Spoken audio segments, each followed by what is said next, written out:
बसिचंती मंदिर रे शिव सिरे पानी दबु ढाली लागी रे भाव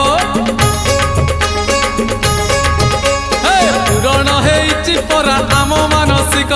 पांच पाली करी पुरे शिव अभिषेक आनिचु गंजेई भांग भोला को दबुरे भोग